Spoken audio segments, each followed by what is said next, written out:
Progressive education has never been and will never be about justice. As a teacher, I know this deeply and profoundly. As a teacher, I also know that a whole lot of the structures of the classroom are about social control because they have to be. A classroom is an institution where people are coerced to go to it, and there's two ways to control it. You can be entertaining or you can be authoritarian, but those are the ways that you do it. Neither one of those things, by the way, are particularly conducive to learning. I said recently that a teacher's duty is to make their students feel safe, not safe from the outside world, but safe from themselves, safe to question themselves, to doubt themselves. Not just what their culture imposes upon them, but their own thoughts. That's why I've never loved the concept of safe spaces, ironically. Because safe spaces are about you feeling comfortable with who you already are. That's not conducive to learning. Now, that does not mean that I think that we should have a world where we impose these strict structures onto individuals and tell them how to organize their lives in schools. Schools are often run like prisons, and prisons are not good places for learning anything but how to be a prisoner. Progressive education has aimed to do something about that, and there are good teachers and programs who really do invest in their communities to do something about that, but it's in a community-wide effort. It is not just about turning zeros in the 50s or making it impossible to fail and passing students upwards just because of their social cohort. Now, the latter wouldn't be a problem if we actually personalize the instruction for each student, but it's too much for anyone to ask a teacher with 200 to 220 students to do. And so what happens is superficial choices are added in, and what you see happening is a power law where the students who are hustling more than they ever have in the history of hustle. The competition is really high for them. And you hear about this all the time in the news because these are journalist kids. That's probably only about 10%. The reality of the situation is for most students, they will get a D regardless of what they do. Meaning the sorting mechanism of school will not help them even with a graduation. It will devalue the education. And it will teach them that the education isn't valuable on its own sake, intrinsically as well. This is not something any socialist should be valorizing. The Soviet Union, when it set up one of the world-class education systems, it did empower social learning, right? It dropped the idea that the individual was the only unit of learning, but it did not flatter their students. It did not drop rigor. If anything, it was more rigorous than its Western counterparts. Now, there's a lot of problems with Soviet schooling. It came out of a pretty authoritarian system. But it's funny to me that our model of progressive education doesn't really look at that. It looks at progressive education a la John Dewey and the Pragmatist, which were really concessions to tailorist workplaces, even though we use it as a constructivist model of education. Now, this is not to say that most of the fixes to it, like the standardized tests, are actually great. The standardized tests are biased. All tests are biased in so much that they are written by a group of people using a specific language. That's always going to be true. That is a fact of assessment.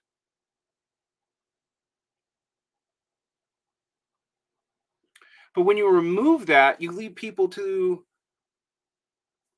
holistic, i.e. informal validation, which values things like diversity statements, which to write a good diversity statement requires you to take unpaid internships and know the right things to do. It's not just a statement about how much you value diversity. It's a statement about how much time you can put into that effort. And that's a classed good.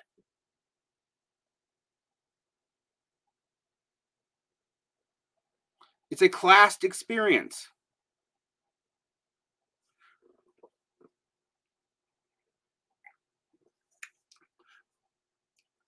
I've talked about this for a year now, but ever since a lot of this progressive stuff has been implemented in colleges, what we see is the economic diversity of colleges declining, which means if there is racial diversity, it's not coming from the oppressed parts of those racial groups.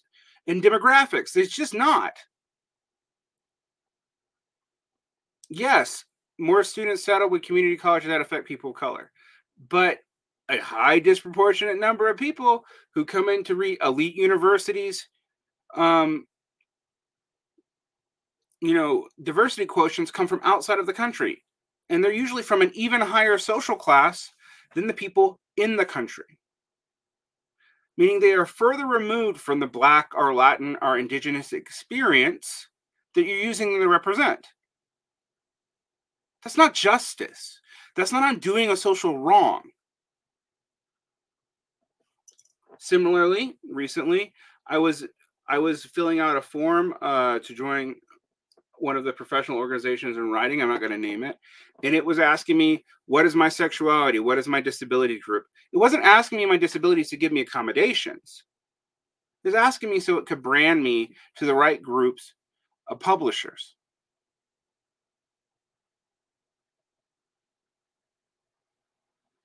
All right. These things start off often as accommodations, and accommodations are good. Accommodations for disabilities tend to benefit everybody. All right. Absolutely true. So people don't think I'm coming down as, I don't think we need to make a world that's harder for people with wheelchairs to get around, because it's easier for everyone to get around if we have wheelchair access. It's easy for people with strollers. It's easy. Like, there are some liberal arguments that are true, but the perniciousness of the most expensive institutions in the country, who often require tons of unpaid internship. I mean, people keep on complaining about why there aren't enough Black teachers, right? Well, to be a teacher at a secondary school labor often requires you to pay for an unpaid internship as you go to school at cost for a job that the same amount of education, which is a lot in certain states, will get you paid better. Of course, first generation college students from a disadvantaged minority background aren't going to do that. That's idiotic. Why would you ever expect that? So shaming people about the demographic things will not fix it as much as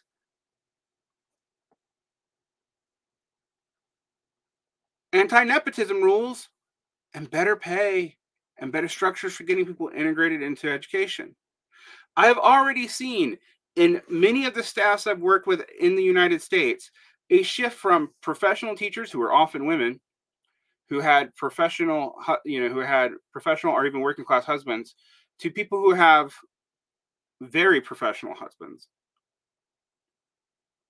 are people who come from money and do this as a moral calling. That's increasingly the demographic of people who's staying and teaching. Other people don't stay.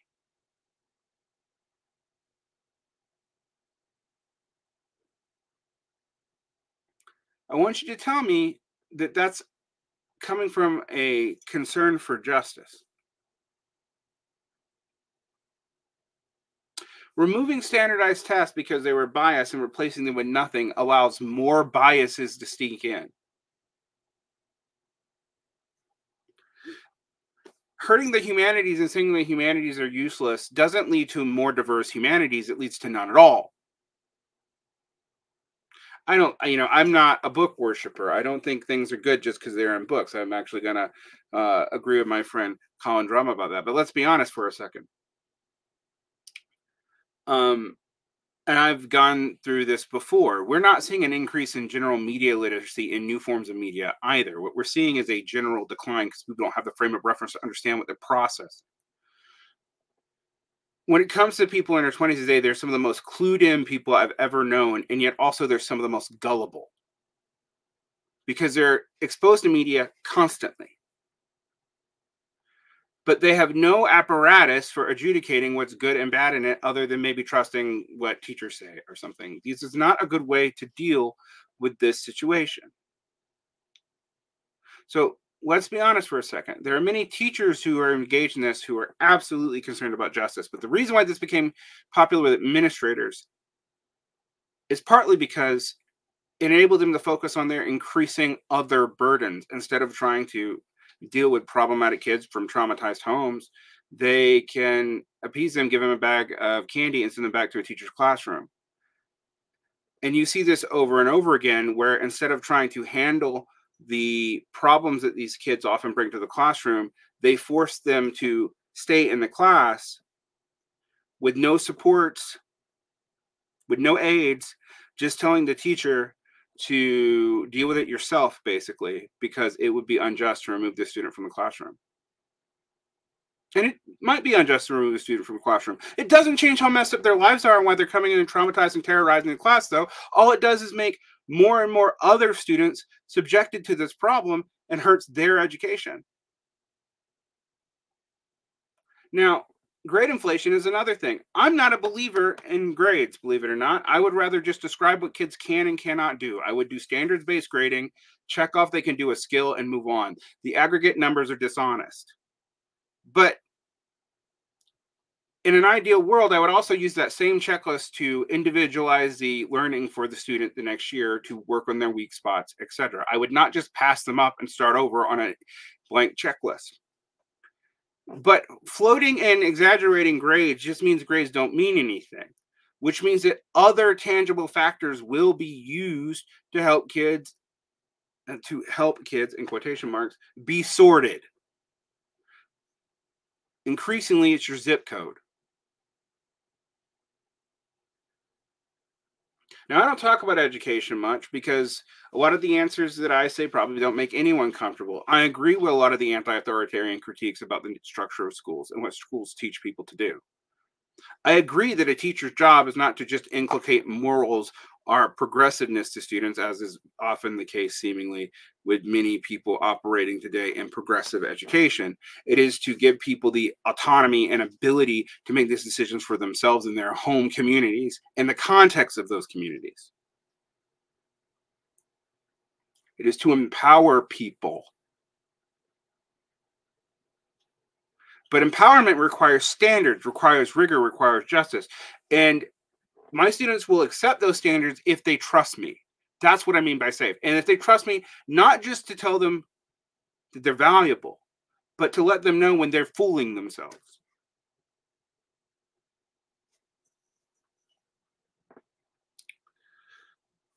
I've pulled a lot of the work of Stuart Hall in the past on code switching and telling kids how to, think about their audience and change that around. And people are like, well, you're trying to make them into the dominant bourgeois culture. And I'm like, I'm trying to make them able to navigate it. I came with the same disadvantages. It is interesting to me that most teachers who come out of the working class do not have the love of progressive education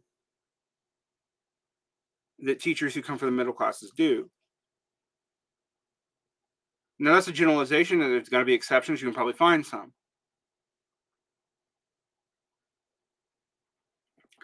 But we know what it took to get us out. Now, I've talked about how this gives us, survivor's bias, etc.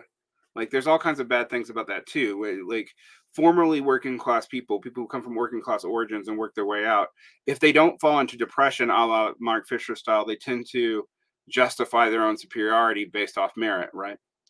Why are there all these malformed human beings from my social class? Right? Now, I hate what it does to working class people. I absolutely hate it. I hate the lumpinization. I hate the drugs. I hate the lack of standards, the lack of future. I hate it all. I didn't come to become a socialist because I loved poverty, but because I hated it.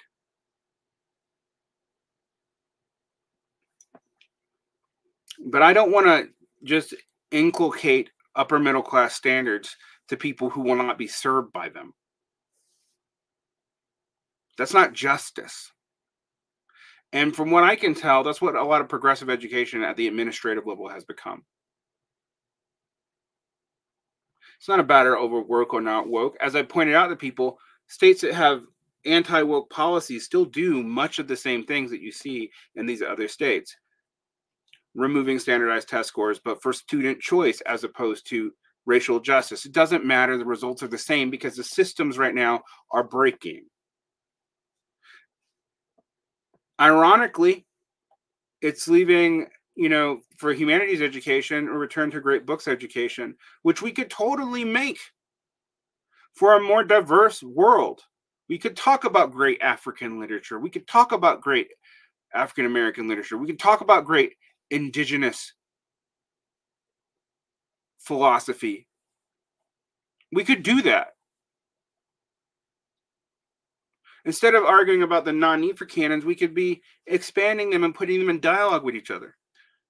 And ironically, right now, it seems like that's being done by people totally outside of academia and para-academic frameworks, like member school, or it's happening in conservative places, like Christian classical education.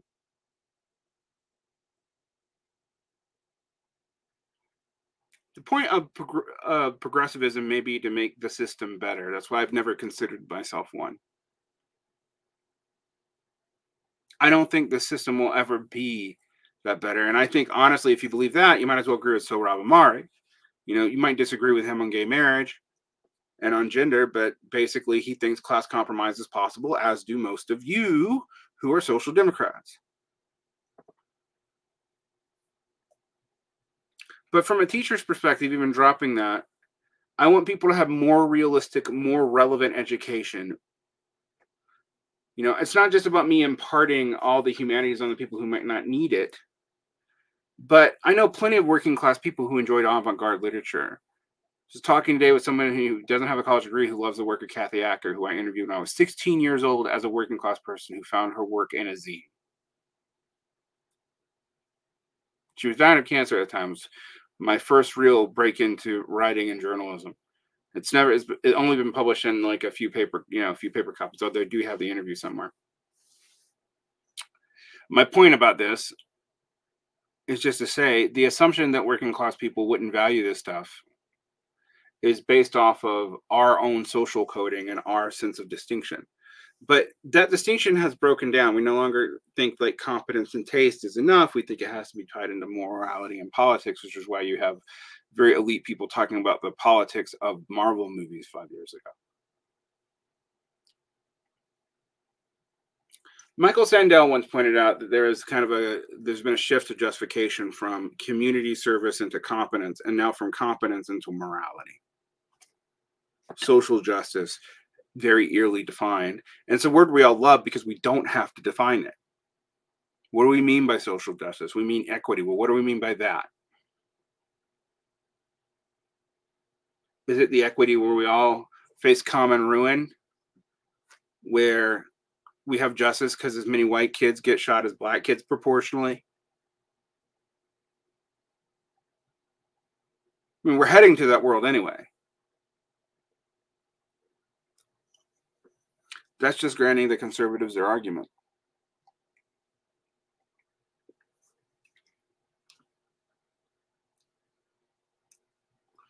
We shouldn't let Catholic Christians be the only people who have good things like great books.